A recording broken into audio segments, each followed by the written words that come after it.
I never thought I'd see him again. Not here. Not like this.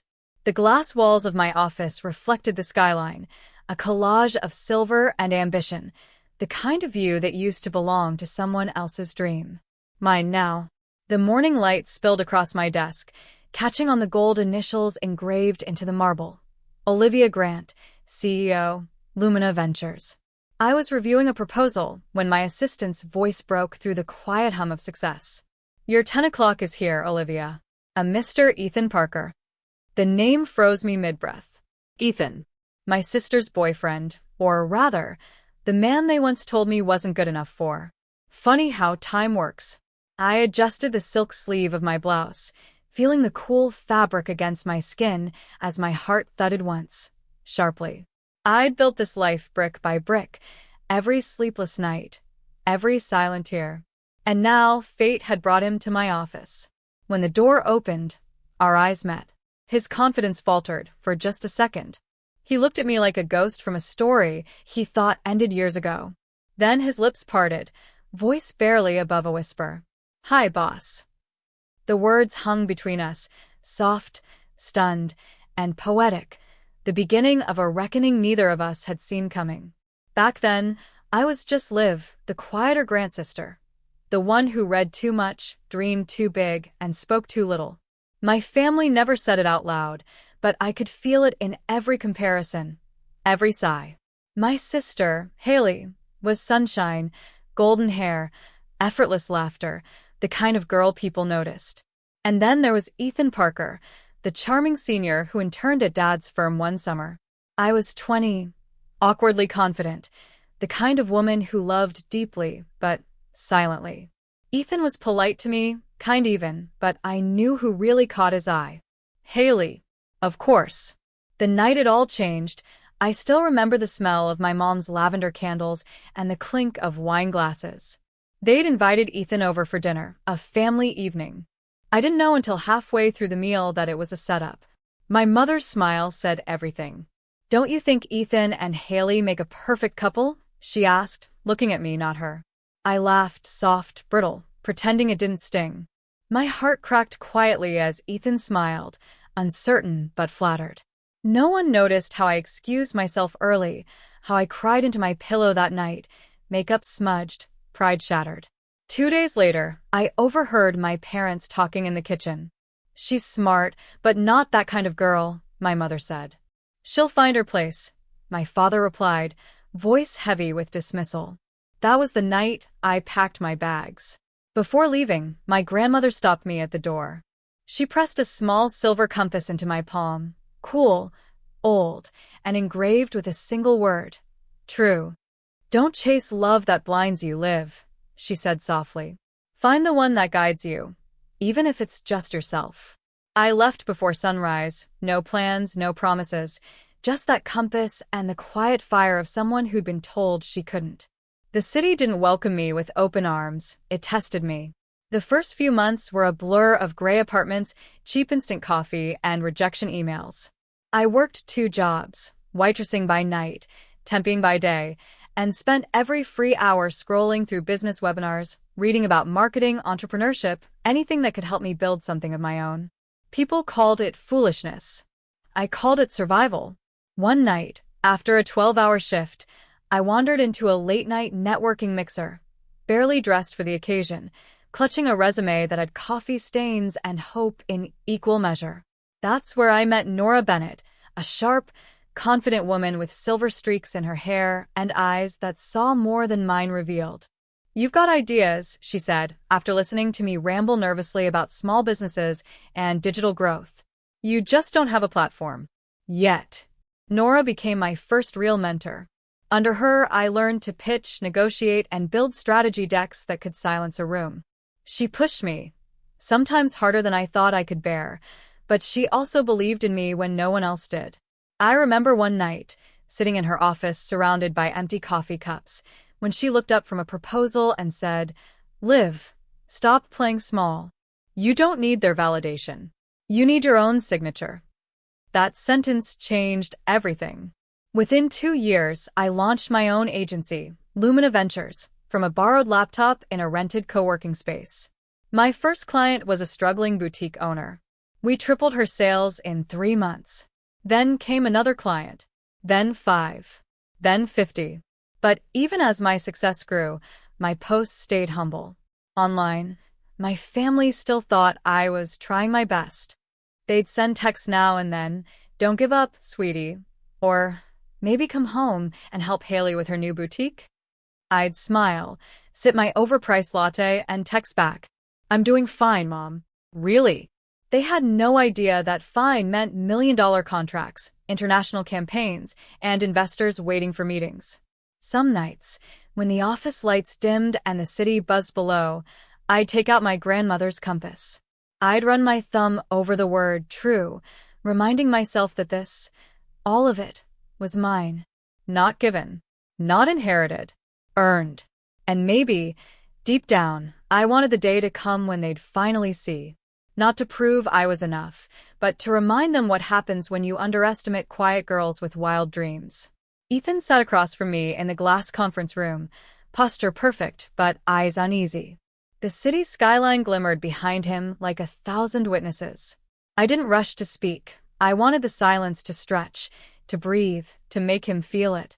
"So," I said finally, my tone professional but cool, "you're heading the marketing team for Valor Enterprises?" He nodded. "Yes, ma'am. We're excited about collaborating with Lumina Ventures." "Good," I replied, flipping open the folder in front of me. "Then you'll be reporting directly to me for this campaign." He blinked. "Once. Twice. Directly to you?" I smiled, calm but razor-sharp. "Yes. I prefer to oversee high-value clients personally." The meeting began, or rather, pretended to. He tried to discuss numbers and deliverables, but his voice wavered. I could tell he was remembering the girl I used to be, the one who sat in the corner, invisible beside her golden sister. But she was gone. Halfway through, the door opened again.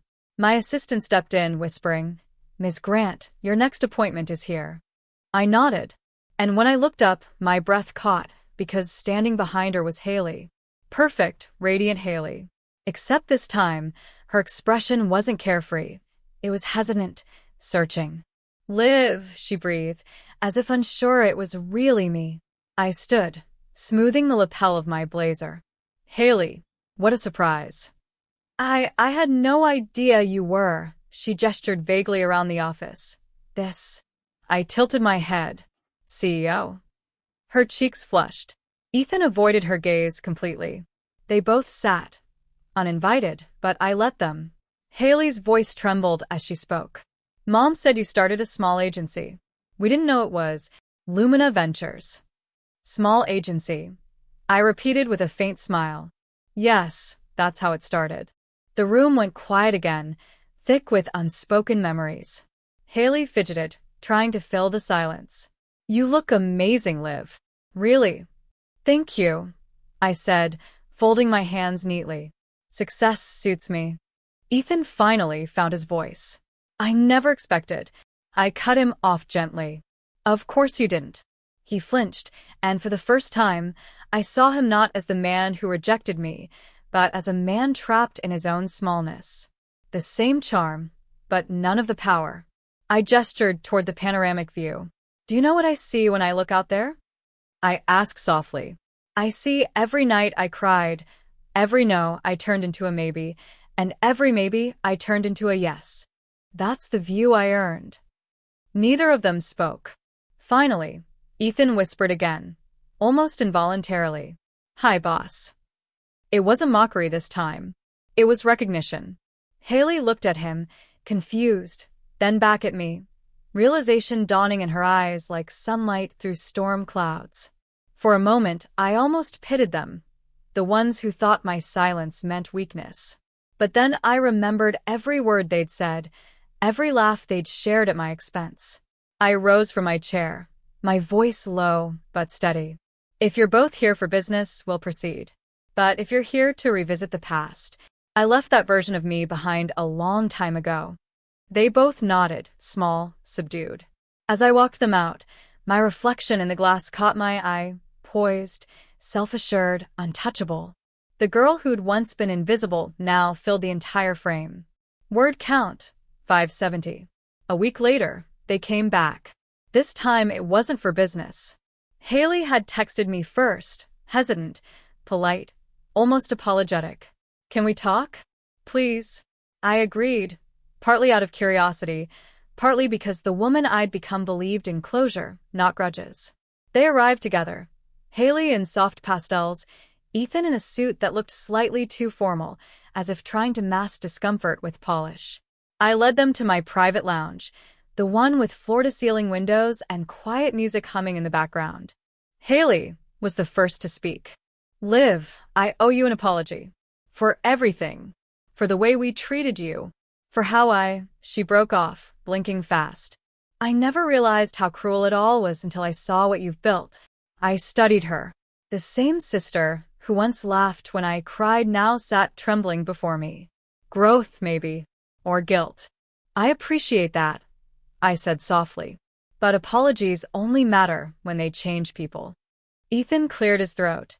I want to say I'm sorry too. I wasn't mature. I went along with things I shouldn't have. He exhaled shakily. You deserved better, Liv. For a moment, silence filled the room. Not awkward, but heavy with truth. I leaned forward, folding my hands. If you both really want to make things right, there are conditions. Haley nodded quickly. Anything. First, I said, no shortcuts. If you want my company's help with your new boutique, you'll start at entry level. Learn marketing, finance, branding, everything from the ground up. You'll earn every sale, every partnership. No using my name as a pass. Her eyes widened, then softened. Fair. Second, I turned to Ethan. If you plan to work under me at Lumina, your work will speak for you. Not charm. Not excuses. Results. He nodded slowly. Understood. And third, I said, looking at both of them, you will stop comparing me to the version of Liv you remember. She's gone. The woman you see now, Olivia Grant, stands because she stopped needing your approval. They both nodded again, quiet, respectful. I stood and walked to the window, feeling the weight of the moment. You know, I used to imagine this conversation so many times, I said softly. Back then it was full of anger. Now it just feels done. Haley's voice was barely a whisper. You're stronger than any of us ever knew. I turned, smiling faintly. I was always strong. You just didn't look close enough. As they left, Ethan paused at the door, eyes meeting mine one last time. I meant it, he said quietly. You really are the boss. This time the words didn't sting, they fit. Weeks passed. Life settled back into its rhythm, meetings, deadlines, the soft hum of productivity that used to drown out my past. But something had shifted. The confrontation hadn't just freed me from them, it had freed me from her too, the younger Olivia who once believed love had to come from someone else to be real. Haley kept her word. She started as a junior marketing associate at Lumina, humbly taking notes, asking questions, staying late to learn. I saw glimpses of sincerity in her effort, of growth born from discomfort. She wasn't the same sister anymore, maybe she never would be, but she was trying. Ethan transferred to another department. We kept things professional, polite nods in hallways, brief emails. He worked hard, quiet now, perhaps haunted by his own reflection. I didn't hate him. I simply saw him clearly, and that clarity was freedom. One evening, long after everyone had left, I stood by the window of my office. The city shimmered beneath me, lights flickering like tiny promises. I reached into my drawer and pulled out my grandmother's silver compass. Its edges were worn now, the engraving slightly faded, but the words still gleamed. True. I smiled. That compass had led me through storms I once thought would break me. But it hadn't pointed me to love, or fame, or revenge. It had pointed me to myself. A soft knock came at the door. It was Haley holding a folder. The new campaign proposal, she said, smiling nervously. Good work, I said, signing it. Keep going. You're doing fine. She hesitated before leaving. Liv, thank you. For giving me a chance. I met her eyes. We both deserved one. After she left, I turned back to the window, the compass cool in my hand. The skyline reflected faintly against the glass, my reflection framed by a world I'd built from the ruins of old rejections. And as I whispered to the empty office, it wasn't bitterness in my tone, it was grace. They once rejected me for my sister's boyfriend, but the day he called me boss, I realized I never needed to be chosen. I just needed to choose myself.